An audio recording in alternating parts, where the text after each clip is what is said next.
હે મૈયા, તને શું વર્ણન કરી તારા લાલા વિશે બતાવું? જ્યારે તારા લાલો હાથમાં મુરલી લઈને અને ઉચ્ચ સ્વરે વિવિધ સ્વરો દ્વારા, વિવિધ રાગાવલીઓ દ્વારા આ વેણુનાદનું ગાન કરે છે, શું બતાવું જાણે છે? આની અસર કોના કોના પર થાય છે? બોલે કોના કોના પર થાય છે? તો વર્ણન કરતા કહે છે કે શક્ર, શર્વ, પરમેષ્ઠી, આ ત્રણેય ઉપર એની અસર થાય છે અને ત્રણેય દિગ્મૂળ થઈ જાય છે. બોલે કોની ઉપર? બોલે કહે શક્ર એટલે કે ઇન્દ્ર, શર્વ એટલે કે શિવ અને પરમેષ્ઠી એટલે કે બ્રહ્મા. હે મૈયા, શું બતાવું? તારો લાલો જ્યારે આ સુંદર વેણુને લઈને એનું ગાન કરે છે અને ગાન કરતા કરતા જ્યાં આપણું મન એ વેણુના નાદમાં ખેંચાય, અનાયાસ તારો લાલો એવા સ્વર બદલે, એવા રાગ બદલે કે મોટા મોટા સંગીતના જાણકાર પણ ગૂંચવાઈ જાય કે પ્રભુ કયો રાગ વગાડે છે, આ કયા સ્વર પ્રભુએ છેડ્યા, આ કઈ ધ્વનિ પ્રભુએ છેડી અને પ્રભુ શું વગાડી રહ્યા છે. જેવી વેણુ વાગવા લાગે અને મોટા મોટા સંગીતના જાણકાર કહે છે શક્ર એટલે કે ઇન્દ્ર, અને કહેવાય કે ઇન્દ્ર પખાવજ વગાડવામાં બહુ ચતુર. પખાવજ ઇન્દ્ર બહુ સુંદર વગાડે, જેના દરબારમાં અનેક અપ્સરાઓ નૃત્ય કરતી હોય અને સંગીતની ખૂબ જાણકારી એમને. પણ જ્યારે પ્રભુ પણ વેણુ વગાડતા હોય અને પ્રભુ નૃત્ય કરતા હોય, અને જ્યારે કાલીના ફણાઓ પર પણ પ્રભુ નૃત્ય કરતા હતા અને જોડે સંગતિ આપવા માટે ઇન્દ્ર આયા, પણ પ્રભુએ એવા તાલ લીધા, એવા રાગ ગાયા કે ઇન્દ્ર પણ એની તાલ ચૂકી ગયા. કેવા શું બતાવું? બ્રહ્માજી પણ અનેક રાગ રાગીઓની રચના કરી, અનેક રાગ રાગનીઓના જાણકાર બ્રહ્માજી, પણ જ્યારે તમારો લાલો વેણુ વગાડતો હોય અને બ્રહ્માજીને ખબર પડે કે હા આ તો આ રાગ વાગે છે, અને જ્યાં બોલવા જાય અને એવા સ્વરો બદલાય, બ્રહ્માજી વિચાર કરવા લાગે આ કયો રાગ વગાડે છે, આ કયો રાગ વાગે છે. બ્રહ્માજી પણ વિચાર કરવા લાગે કે આજે પ્રભુએ કયા સ્વર છેડ્યા છે, પ્રભુ આજે શું વગાડી રહ્યા છે. એવા એવા સ્વર આપનો લાલો વગાડે, એવા એવા રાગાવલીઓ આપના લાલા વગાડે અને ખબર ન પડે કે મોટા મોટા વિદ્વાનો ગૂંચવાઈ જાય. આગળ કહ્યું કે શર્વ એટલે કે શિવજી, જે તાંડવ નૃત્યના જાણકાર, જે નૃત્યના જાણકાર, અને એવા સુંદર નૃત્ય આપ કરે, પણ જ્યારે પ્રભુ વેણુ વગાડતા હોય એમને પણ ખ્યાલ ન આવે, એ પણ વિચાર કરવા લાગે અને વેણુમાં એવા ખોવાઈ જાય, આપને પણ સમાધિ લાગી જાય અને એ પણ જાણી ન શકે કે પ્રભુ આજે આ શું વગાડી રહ્યા છે. હે મૈયા, વિચાર કરો, જેના સ્વર સાંભળીને, જેની વેણુ સાંભળીને મોટા મોટા દેવોની આવી દશા થાય કે એ પણ પ્રેમ મગ્ન બની, એ પણ ભાવાવેશમાં આવીને આપના લાલાની વેણુમાં ખોવાઈ જાય, તો અમે સાધારણ ગોપીઓ, સાધારણ સ્ત્રીઓ એ વેણુનાદમાં મોહિત થઈએ. ભૈયા, એમાં શું આશ્ચર્ય છે?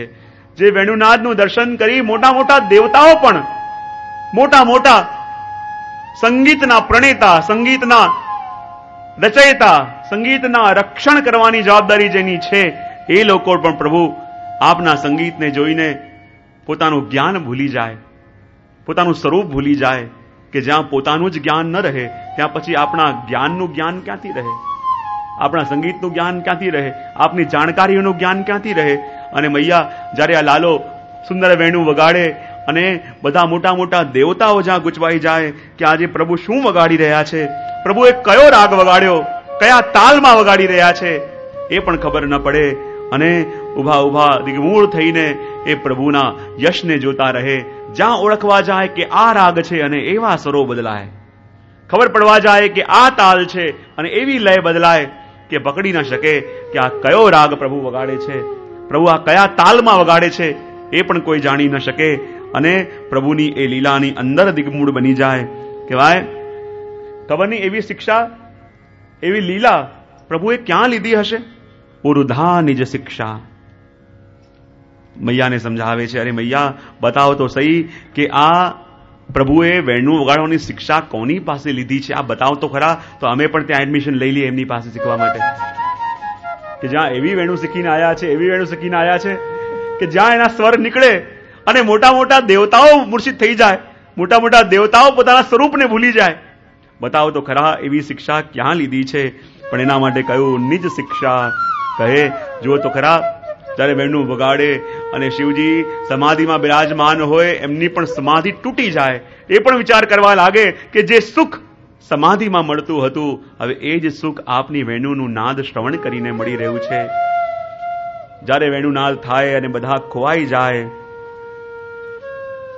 રંધન શબ્દ આપ્યો અને કહે કે જ્યારે પ્રભુ વેણુ વગાડતા હોય અને વંશિત ધ્વનિ થતી હોય, વાદળો પણ રોકાઈ જાય અને એવી દશા પ્રભુની એવી દશા થાય કે ધ્યાના રંદ રંદસ્યા મૂર્ખાન શબ્દો આપણે અને કહે કે જ્યારે પ્રભુ વેણુ વગાડે અને મોટા મોટા જેટલા પણ ઋષિઓ છે, સનત કુમારો છે, એ બધાનું ધ્યાન પણ ભંગ થાય અને બ્રહ્માજીની પાસે આવીને કહે કે આ શું થઈ રહ્યું છે, આ કોણ વગાડી રહ્યું છે કે જેના સ્વર સાંભળી અમે વિચલિત બની જઈએ છીએ, કૃપા કરી અમને બતાવો આ શું થઈ રહ્યું છે. અને આગળ કહે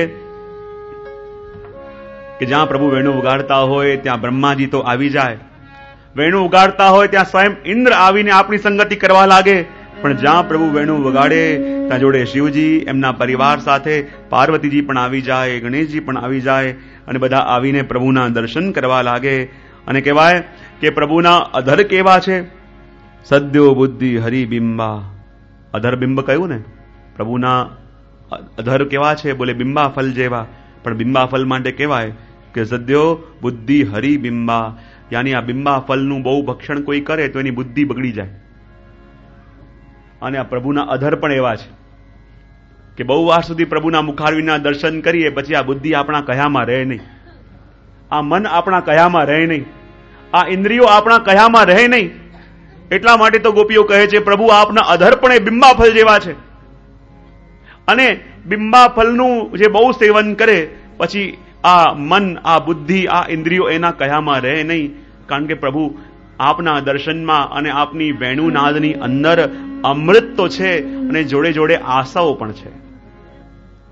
એ અમૃત પણ એવું છે કે જેની અંદર આશાઓપણું પણ છે કે નશો આવી જાય. અને જ્યારે વ્યક્તિ નશામાં હોય તો શું કરે છે, શું બોલે છે, ક્યાં જઈ રહ્યો છે, કોને શું કહી રહ્યો છે, એને કંઈ ભાન ન રહે.